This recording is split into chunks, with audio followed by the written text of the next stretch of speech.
So here I am cycling with Russell Findlay, the Scottish leader of the Conservative and Unionist Party. Is that correct? Is that the correct title? Fantastic. Now, yeah, so how many years were you in newspapers? All in from 1993 until about 2017, 18. What was that? 24, 25 years. Okay, and all and you worked with, and at that time, dozens and dozens of colleagues, including myself, maybe hundreds of colleagues. Yes, lots of colleagues. And none of them knew that you were one of them. Well, one of them, what's of them?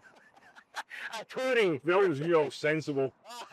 They always knew I was on the right side of justice. So it was obvious if they thought about it, they'd be a Tory. Tell me what you miss about the old job.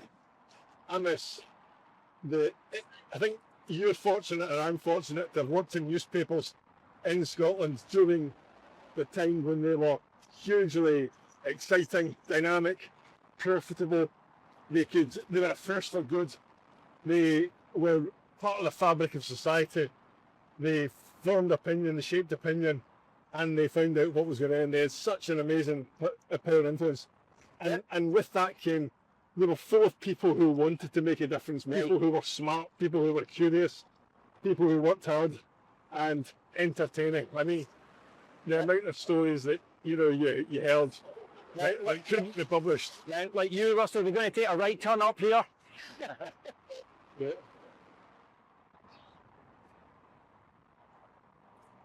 There we go. Well, executed. Excellent. Now, I miss all that. I mean, you can't. I suppose everyone's nostalgic about the past, but newspapers of old were magical, and I was fortunate to experience it. what I seem to remember, you had a fiscal ratio of dodgy lawyers, police authorities that weren't transparent, dodgy cops, Dodgy gangsters. Yeah. Often very much all mixed together. Yep. The perfect story was when you had a dodgy cop, a dodgy lawyer, and a gangster. Is that good? Was that a good week for you? It was a good week. Yeah. Oh, excellent. And when you go to Parliament, though, could you have the same impact straight away with people like that, or is it much more of a slow burn, if you know what I mean? I think as a journalist, I was a bit too slow to realise that you could harness the power of MSPs in the Parliament to further whatever it was you were working on. Right. And some journalists have been pretty good at that. But as an MSP, I think when stuff comes into your email inbox, there's a tendency for MSPs, maybe without the background that I've got, to think it's too, not necessarily complicated, but it doesn't sit in with a very neat template of what they can and can't do. Yeah. So I was quite willing as an MSP to rattle cages and to take things on. Many of my colleagues know that we are the party of aspiration. We need to reassert ourselves.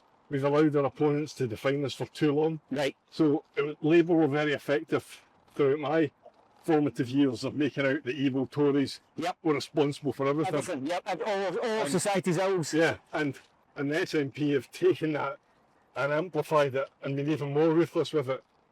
And it's nonsense. It's offensive nonsense. And again, it's a part of the motivation for me.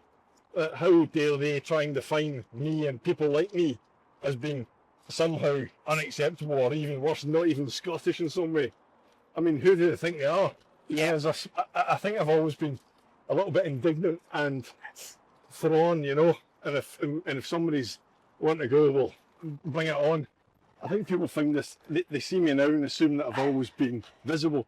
But as you know, I was, the word I use is aggressively anonymous. Right. I wasn't in the voters' roll for years. Wow. There wasn't a picture of me anywhere in the public domain. After the attack, the Sun News desk said to the pictures desk, if you get a picture of Russell, and they didn't. Wow. Yes. Thank you. Thanks. But in terms of, this is, the strangest thing is, whether it be Glasgow, whether it be anywhere else I've been in the past few months since being leader, I've not had any snash at all. None. And that's tempting fate, of course. It'll happen in 10 minutes' time, but I think you have to do it up the left here. Yeah. Off the. So, but it's, I think, well, I don't know, maybe it's, most people aren't really party political. And if they see you and they recognise you, and they're interested in politics, they'll maybe give you an opinion or make some Right. small talk. But I dare say there's a chance someone somewhere would take exception. I mean, in terms of the sort of the people I used to write about, Yep. I'm acutely aware of the fact that many of them would still not be in a forgiving mood necessarily. So definitely no voters amongst the former, even Yeah. reformed gang members, no? But we're opposed to giving prisoners the vote for good reason.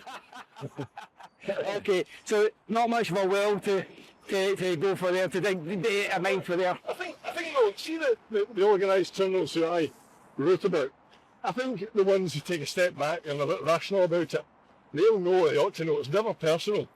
But if they're putting themselves on the line, they're putting stuff in company's house, or they're involved in a court case and you can join the dots, Yes. then fair game. Yeah. You know? And it was a It's game not to like- them, wasn't it, a lot of the time? Well, it's a very, very lucrative game. Right. I mean, the money that they make from this, I feel like I'm one of the few people that goes on about it, and probably there's a wee bit of a lot of people will go, here he goes again, right? But the amount of wealth in the mainstream economy that's come from and continues to come from serious organised crime is vast. Taking these Clydeside apartments here, Right. so many of these will have women in them who've been trafficked into Scotland. They will be effectively enslaved into prostitution, and they will be getting traded and used. And we've got politicians in Edinburgh that want to talk about what's happening in other countries. Well, sort that out, you know? Aye. Yep. Is that right? I mean, honestly, and naively, I just kind of sort of free life, but you've always been a lot more acutely aware of the darker side of The day, human nature. yeah, I mean, the amount of organised crime money in the mainstream economy, from transport businesses to property to, you know, there was a report just there about the number of vape shops and convenience stores being fronts for or linked to organised crime. It's everywhere, and I wonder why. I just wish the police and the courts had greater power to tackle it. Why is that allowed to happen? I mean, if you try and do anything, you try to do anything in this country, you're hit with legislation from the day you even apply. Correct. How can you just open a vape shop hear that. and sell oil and batteries? I hear that from people who are just either just wanting to live their own lives in peace, Yep, and or business people who are trying to do things by the book yep, and paying their taxes and sticking to the rules. yep. And they look around at a society where so many people flout the rules. You know, you see people driving flash cars with a disabled badge, and not every disability is visible or whatever. Yes. You know, they're just at it. Yep. And you think, where's the consequences? Why is nobody doing anything about that? And I think there is a wider societal issue about consequences and fairness. I think people are seeing that playing by the rules works against you often, and those of us who try and do the right thing are suffer as a consequence. And that's completely wrong, and that's something an MSP of any party has the power to call out and to challenge. Have you, in that your time as a journalist, were you ever bricking it? I mean, before obviously the attack, but were you ever like when you're doing door knocks or getting somebody, did you ever worry? There were times when you were in certain parts of towns or cities, and where you were going to be in an environment. I think we did things back then that wouldn't be allowed now. Yep. The risk aversion of the companies would be such that you wouldn't be doing what we did. And we did a lot of this stuff without thinking, like sometimes having to do drug buys and the like. Right. It's no light here, is there? No idea. This is all new, isn't it? Yeah. I Here we go. It was follow.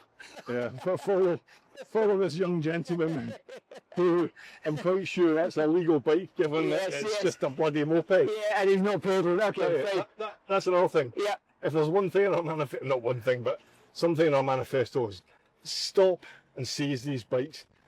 No wonder people don't like cyclists. We're just behaving ourselves, observing the rules, and then you get these guys causing havoc. Zooming by. Yeah.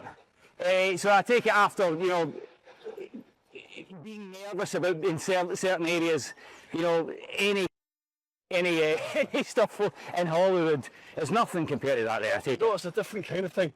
I mean, being a bit apprehensive because you're in the middle of a dodgy scheme and anything could happen. Yep. Is a different kind of nerves to standing up for the first time at FMQs Right. when you've got the cameras on you. I actually prefer, or I find it easier, being in those kind of predicaments, potentially dangerous predicaments. Being in the schemes and what have you. Yeah.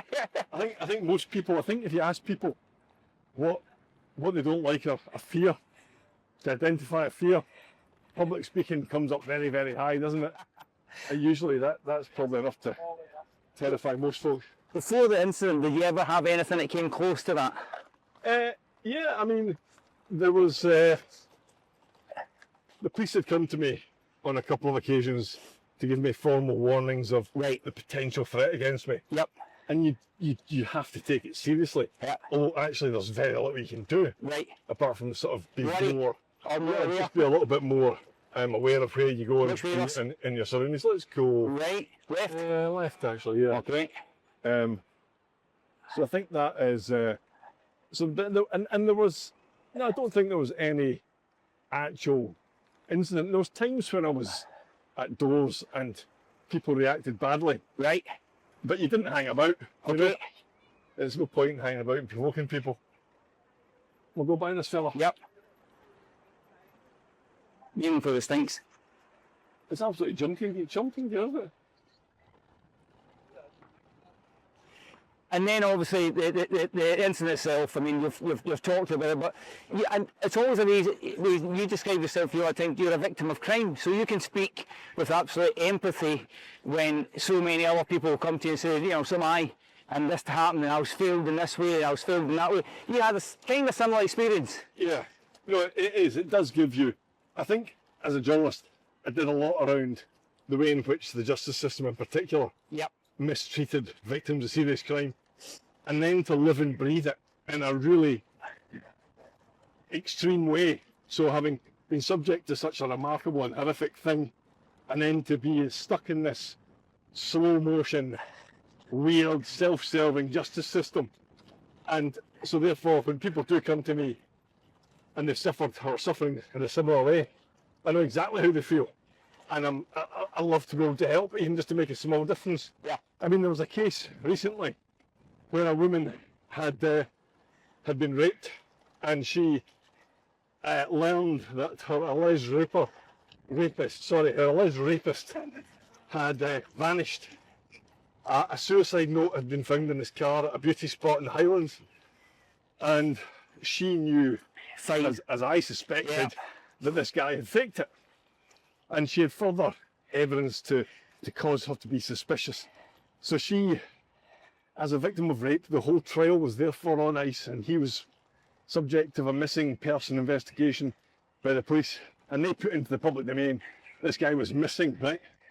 And she was in social media questioning this and suggesting that people close to him knew the truth. And before she knew it, she was charged with various offences. From memory, it was either breach of the peace or threatening people around, you know. Oh, right, with misuse of Communication. right, yeah. So she was, we stop here? Yep. I was conscious of the fact that writing to a procurator fiscal, you can't be seen to be meddling in a prosecutorial decision, the independence of the justice system. I do. As in from a politician, right? Yeah. So, but I had to write this very, very careful letter explaining to this particular fiscal that the background. Did you know this woman who you've charged is the victim in a rape prosecution in the High Court? And before you knew it, the charges against her vanished, and she was cleared, and she was really, really grateful. Fast forward another few months, the rapist was found on a beach in Spain. Right. It was all reported at the time. Oh yes. James Clacker. Yep. So he was brought to justice, and she was vindicated. He's arrested He's got with him. Yep. Arrested. He's since been convicted of raping her and more than her, at least another victim. And that must be satisfying that you could do one, and it's not for political gain or anything, right? When I wrote that letter, I couldn't do anything and wouldn't do anything certainly not without her say-so in the public domain. It was a live criminal case. So our hands were completely tied. After the event, we could make representation and back up what she'd been through. Yeah. But and there's another case, Baby P, where a guy came to us a few years ago. He's not even a blood relative of this baby who died in West Lothian in 2014 from memory. The child has suffered horrific injuries, was suffered malnutrition, and it was unhygienic. And the police in Scotland had looked at this and found it was clearly deeply wrong, deeply troubling, but there was no prosecution. We then found a document from a court in England that showed the parents had been known to the social services in, I think, Blackpool, had travelled to Scotland to have the baby while pregnant, knowing that they were subject to social work attention. The baby arrived, and in the poor baby's very short life was subject to social services scrutiny. Mm-hmm. They didn't take the baby from her, even though there was already sufficient evidence to do so. And then the judge in England ruled, and the judge in England was looking at another child that had been born years later, and the judge in England found that the injuries caused to the baby could only have been inflicted by one of the two parents. And there was an abundance of evidence. So see just this shocking case where a baby has been seriously hurt, died prematurely, violently injured at the hands of one of two parents, buried, completely buried, and then the satisfaction of just being able to say, what's going on here? And that apparently is still subject to Crown Office and police investigation. So watch this space. Okay. Right, just to wrap up, I was going to say you've been hitting the campaign trail with Ruth. Yeah. And I was going to ask, have you ever played football with her? Football with Ruth? Yeah, football against Ruth. No. Because she nearly killed me when we did it. She said she's a 2-footy challenge. I was going to say that don't is my advice unless you're on the same side, which you are. Ruth's still an asset on the... She is. I mean, she's a great asset. She was the leader for 8 years, you know, so people got to know her and really liked her. And, you know, I do often make the wee self-deprecating joke that when I was on the doorstep with her last week in Burnside, and the wee woman said to us, "Oh, Ruth, you're so good. When are you coming back?" Well, all right, let's follow me. And then I said, "Yeah, that's a good idea. When you come back, Ruth." But she's great. Yeah. We've got a great team. We've got. If people knew who MSPs were, let's not kid ourselves. Nobody really knows who the MSPs are. But if people spent any time in that place and saw our team, pound for pound, like if you're a boxer, we are full of good people. I'm not saying quality, different backgrounds, really effective. You know, if you look at our health guy, Dr. Sandesh Gauhani, who's, by the way the arithmetic's going, is going to struggle to get back in, as a lot of good colleagues are. And you look at who he's up against, Neil Gray. I know who I'd rather be running Scotland's NHS. Indeed. Okay, right, Russell, thanks very much for that. I've got some quick fire questions for you, dead easy. World Cup prediction? World Cup prediction. Oh, God. I wouldn't look at that. Let's try the World Cup prediction. I'm not going to be so stupid as to say Scotland. Probably Brazil. Okay. The last concert you went to? Well, I've asked this just recently, and it blew up today, right? Oh, no. Not blew up, but it was a band called the Mickey Nines, right? Who are achingly cool, right? Very, very good. And during songs, or between songs, they apparently chant the Tories, right? Okay. And, so that's came back to bite you in the bum. No. So unlike Malcolm Offord, who started voting dignity at Composer, and they told him off. So the Mickey Nines today on social media reacted to my revelation about seeing their concert, saying that it's come to our attention that some of our fans, instead of chanting "Come on, the Tories are up the Tories," a few of them said "F the Tories," and we'd like to apologise for that. And they're going to appoint me their supreme leader. I just told Chris Musson about this. Excellent, great, brilliant. If you can change your question if you like. It's fine. Last movie you saw? Last movie? Yeah. Oh God, it was that one. What's it called? One Thing After Another. Oh yeah. Any good? It was brilliant. Okay. That was the last cinema movie I went to see. What's it called? One Battle an Hour. That's it. It was brilliant. Yep. Your biggest faux pas? Biggest faux pas? Oh man, I have so many. I just don't know. Give us one. Give us a funny. Can you remember? Oh God, I remember going on holiday a few years ago, and I came out of pool, and there was what I thought was my towel and a sun lounger, and I started just throwing myself around all of my, undercarriage everywhere, and then just sort of threw it down and walked away. And then it was some woman's town. She was lying there just watching me. You're too scared to say it for this 6'3" Scots. Scottish lunatic storm. I remember that. I love that. Your last romantic gesture. Last romantic gesture. This is tragic. I'm going to have to admit it. Out a little. Oh no, this is terrible. Another flowers. I wish. I bought a set of, those wee garden clogs. Yes. So I've got 2 pairs in the house. And my other half doesn't have a pair. Right. So she sometimes puts on my big clown shoes. Right. So I got her a wee pair. She doesn't know yet though. All right. You'll have to tell her before Monday. So the little garden clogs, that's the first time that's ever been seen as a romantic gesture. Your death row meal. Death row meal. It has to be a curry. Okay. See when I'm about to order a curry, my mouth starts to water. So a good curry, as much as you can eat. No, any particular meat in it or anything? See a good lamb one. A lamb a one, lot of the ones that I eat, some of them, there's a wee takeaway near me that's got a certificate behind the counter from Glasgow City Council saying we've tested this meat and it's definitely lamb. Oh, it's superb. So, thumbs up. You get a thumbs up. Well, it's been tested. Why they tested it? At least that batch was tested. Celebrity crush. Celebrity crush. Blimey. Let me think about this. Who would I say? Goodness. I can't think of anything. X-Men. Yeah. Your dream dinner guest. Dream dinner guest. Living or dead. Living or dead. One guest. Yep. I think, it'd be fascinating to speak to someone like Winston Churchill, wouldn't it? Someone who had that moment in history where how many human beings can change the destiny of an entire nation, and indeed possibly the world, One person, right. Dream holiday. Dream holiday, anything involving sunshine. When I was a kid, I'd cry when my wee feet were on the beach because it was too hot. I was white blonde as a kid, and I used to hate the heat. But see now, I don't know if it's an age thing, but see if you could plonk me, I could lie there for 2 weeks, I'd be happy. And nothing better than someone else's towel as well when you land in it. And lastly, the most interesting fact about you, some kind of secret, some kind of anything like that, something that people don't know. People don't know what. The last one I gave up to the Times was the fact I'm an owner of a mankini, like Borat. You're joking though. No.